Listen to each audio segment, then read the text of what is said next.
Você provavelmente conhece alguém que trabalha duro o mês inteiro, mas chega ao final sem nada. E talvez esse alguém até ganhe bem, mas não importa se são 2, 5 ou 20 mil reais. Tudo que entra também sai, não existe construção patrimonial. E aí que muita gente se engana, pensa que o sucesso financeiro tem a ver com ganhar cada vez mais, quando na verdade está muito mais ligado ao comportamento e ao planejamento daquela pessoa. O que separa quem enriquece de quem sempre vive no aperto não é inteligência, sorte ou emprego dos sonhos. É a forma como a pessoa lida com o dinheiro no dia a dia. E é exatamente sobre isso que a gente vai falar nesse vídeo. Após 20 anos investindo, pois é, já são 20 anos, comecei com 17, vejo que existem 3 fases pelas quais qualquer pessoa irá passar, do primeiro investimento até alcançar a tão desejada liberdade financeira. Essas fases, embora comuns, não acontecem da mesma forma para todas. Não existe um tempo fixo para cada uma delas. Você não fica X anos de uma fase para depois avançar para a seguinte. O processo é individual e depende de escolhas e disciplina. Mas antes eu tenho que ser honesto, né? Talvez o que eu vou falar aqui não seja novidade para você e tudo bem. Meu objetivo não é ser repetitivo, mas mostrar que não importa onde você está agora, é possível viver todas essas fases desde que você se comprometa de verdade com o seu futuro. Para começar, a maioria mede a vida financeira pela renda. Eu ganho tanto por mês. Só que renda é apenas fluxo. Entra, sai, ela desaparece. Para deixar isso claro, vamos imaginar 2 pessoas. Vou dar o exemplo aqui com Lucas e Ana. Ambos têm 20 anos, recebem 5 mil por mês. No papel, eles parecem iguais. Mesma idade, mesma renda. Só que o Lucas mora em um apartamento caro, mantém um carro financiado e compromete boa parte do salário com essas escolhas. No fim do mês, não sobra praticamente nada. O patrimônio dele é 0. Na verdade, você pode até contabilizar que é negativo por conta da dívida que ele tem do financiamento. Já a Ana, ela faz diferente. Escolheu morar mais perto do trabalho, vai a pé todos os dias e não tem dívidas. Desde o primeiro salário, ela separa uma parte para investir. 10 anos se passam e, embora os dois continuem com salários parecidos, a situação agora é totalmente diferente. O patrimônio da Ana já é relevante, enquanto o do Lucas ele segue inexistente. O resultado, o Lucas continua preso ao salário, com uma única fonte de renda, ou seja, ele está a um passo de ter um problema. Já a Ana, por outro lado, construiu um patrimônio sólido, capaz de gerar renda passiva e até cobrir parte das suas despesas. Nesse exemplo aqui, não tudo, porque foram só 10 anos. E essa é uma construção de longo prazo. E nesse ponto eu preciso te alertar de alguma coisa que acontece bastante, talvez esteja até acontecendo com você. Ao olhar para exemplos como o do Lucas e da Ana, é comum julgar não pelo que cada um fez com dinheiro, mas apenas pelo quanto ganhavam. E eu sei, é tentador pensar que quem conseguiu construir patrimônio só chegou lá porque teve retornos fora da curva, ou uma oportunidade que ninguém mais teve, mas a verdade costuma ser outra. Para provar isso, eu poderia te mostrar diversos exemplos, mas existe um caso muito emblemático, se tornou mundialmente conhecido, graças ao excelente livro do Morgan Housel, Psicologia Financeira. Ele fala do exemplo de um cara americano chamado Ronald James Reed. Esse indivíduo, ele era frentista e faxineiro nos Estados Unidos, levou uma vida super simples, com salários bem modestos, mas ainda assim conseguiu acumular uma fortuna milionária. Ele nasceu na zona rural de Vermont, foi a primeira pessoa da sua família a concluir ensino médio, feito ainda mais impressionante, considerando que ele precisava pegar carona todos os dias para chegar à escola. Quem o conhecia dizia que sua vida era tão discreta quanto realmente parecia ser. O Ronald James Reed ele passou 25 anos consertando carros e um posto de gasolina e mais 17 varrendo o chão em uma loja de departamentos da JCPenney. Aos 38 anos ele comprou uma casa de 2 quartos por $12 mil e viveu nela até o final da vida. Em 2014, aos 92 anos, o Ronald Reed ele veio a falecer. E foi então que esse humilde faxineiro da zona rural ganhou as manchetes do mundo todo. Porque naquele ano, mais de 2,8 milhões de americanos morreram. Menos de 4 mil dessas pessoas tinham um patrimônio líquido superior a $8 milhões. E o Ronald James Reed era um desses caras. No testamento ele deixou 2 milhões para os enteados e mais 6 milhões para o hospital e a biblioteca da cidade onde ele vivia. Todos que o conheciam ficaram perplexos, porque eles não tinham ideia do tamanho da fortuna que ele tinha acumulado. E nem sabiam como isso tinha acontecido, né? Porque como alguém com uma vida tão simples havia conseguido construir esse patrimônio? E a resposta é direta, não tinha segredo, loteria ou herança. O que o Ronald fez foi simplesmente guardar o pouco que ele podia, investir aquilo com foco no longo prazo, em ações de empresas sólidas, as chamadas blue chips, né, aquelas melhores empresas, e deixar o tempo e os juros compostos fazer o trabalho duro. Décadas depois, aquele esforço disciplinado, feito no melhor mercado do mundo, o mercado americano, transformou o pouco em muito até chegar numa fortuna de $8 milhões. E aí o Ronald James Reed ele saiu de faxineiro a filantropo se você procura o perfil dele na Wikipedia, né, o que se fala dele.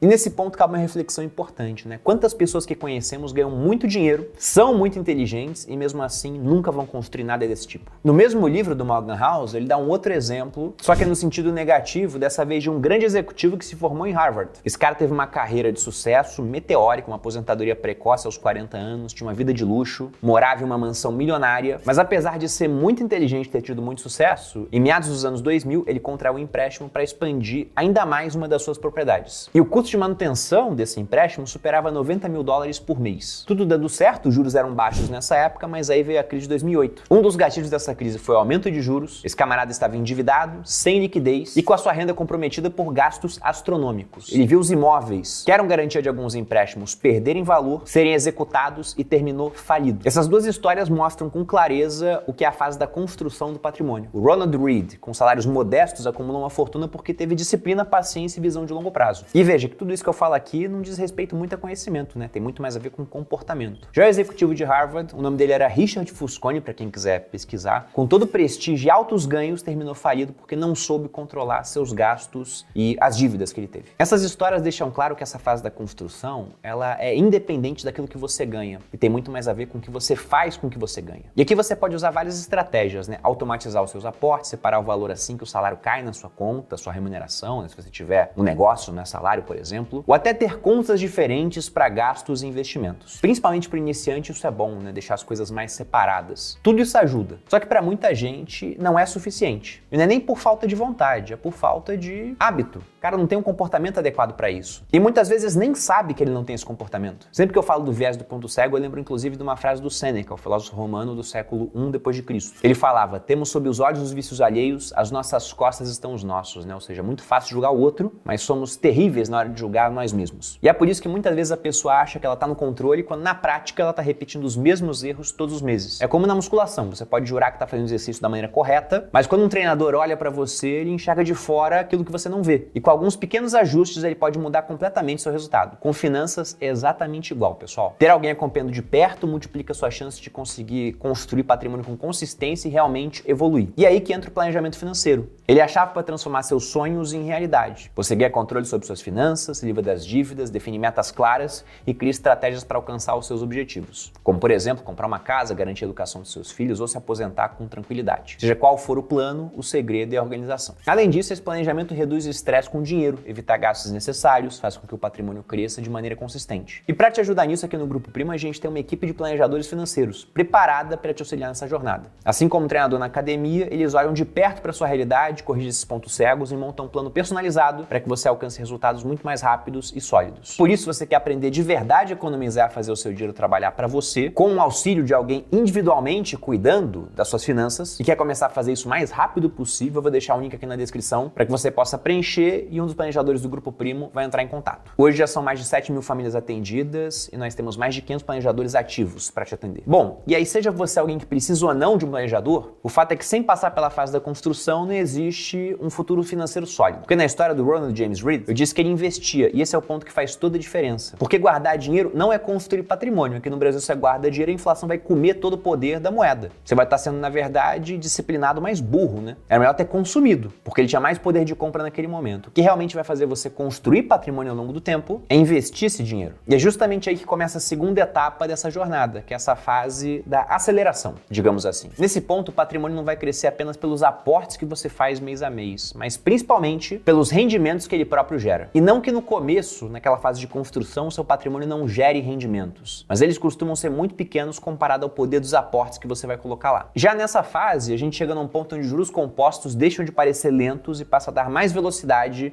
à sua evolução financeira. E o ponto que a gente pode entender que muda da fase da construção para aceleração é justamente quando os seus aportes, não é que eles não sejam mais necessários, mas eles passam a ser menos importantes. Porque lá atrás, enquanto você tem pouco dinheiro, ainda que você tenha um rendimento percentual alto, sei lá, você botou aquilo em Bitcoin, rendeu 100%, se o seu patrimônio investido é de R$1.000, 1.000 virou 2.000. Percentualmente você teve um ganho alto, mas em termos absolutos aquilo é muito baixo. Já quando você tem um patrimônio mais consolidado, ainda que você aporte, digamos, 1.000 por mês, você teria colocado ao longo de um ano R$12.000. Mas pensando que você começou o ano com R$100.000 investidos, o que eu particularmente acho um marco mega importante, pensando na Selic atual, você teria alguma coisa próxima a R$115.000 no final do ano. Ou seja, o rendimento da sua carteira passou a ser mais importante que os aportes que você faz mês a mês. Nessa fase você sente que parece que os juros compostos estão trabalhando mais para você. E na verdade eles estão fazendo a mesma coisa de antes. Os juros é proporcional ao patrimônio investido. O ponto é que o seu patrimônio cresceu nasceu. Ele já foi construído e agora ele está sendo acelerado. E repare que eu citei esse ponto dos 100 mil reais, e aqui eu vou relembrar um conteúdo de um vídeo que eu já fiz aqui no canal. Vou deixar o card para quem quiser assistir, mas basicamente nesse vídeo eu defendo a ideia de que, ao contrário do que muita gente pensa, né, os 100 mil reais não são 10% da jornada para 1 milhão. Matematicamente até são, né? Você divide 1 milhão por 10 vai dar 100 mil. Mas em termos temporais, e eu explico bem isso no vídeo em questão, você costuma levar 1/3 da jornada até 1 milhão para juntar os primeiros 100 mil. De modo que 100 mil seriam 1/3 de 1 milhão e, por sua vez, 1 milhão seriam, no mesmo raciocínio, 1/3 de 10 milhões quando você pensa no tempo para que você possa chegar até essas quantias. E aí o que você deve fazer nessa fase é simplesmente não ceder à tentação de mexer nesse patrimônio investido. O que eu vejo que costuma ser um grande erro das pessoas. Se eu pego minha caixa de perguntas no Instagram, e aí fica o convite para quem não me segue no Instagram para acompanhar, até porque eu tenho sido mais ativo lá do que aqui, as perguntas que eu geralmente recebo dos iniciantes têm a ver com como é que eu faço para investir o meu dinheiro para poder ter uma renda extra para pagar minhas contas. Então veja que o cara não está vivendo da renda do trabalho dele. Pelo menos não pensa em viver só dessa renda. Ele já quer investir para tirar alguma coisa para reforçar o poder de consumo dele hoje. Se por acaso esse cara recebesse 100 mil reais de mão beijada, você acha que ele investir esse dinheiro para não mexer? Ou ia começar a usar para reforçar o seu padrão de consumo, a sua vida nos dias atuais? Então uma das grandes dificuldades que fazem com que pessoas que construíram algum patrimônio e entram nessa fase da aceleração não cheguem até a próxima fase é o fato de que elas não conseguem esperar. Elas cedem a tentações, usam dinheiro para trocar de carro, comprar um imóvel. E aqui no caso do imóvel você tem outras soluções para comprar se for o caso. E elas deixam de continuar acumulando patrimônio para chegar à terceira fase. Porque depois de passar pela construção e aceleração, uma hora você vai chegar realmente na liberdade financeira. Aqui o patrimônio não é mais apenas número na sua conta, um gráfico que sobe mês a mês. Ele passa a ser um instrumento para algo maior, né? Que é a sua independência e o poder de escolha, o poder inclusive de dizer não. Como assim dizer não, Bruno?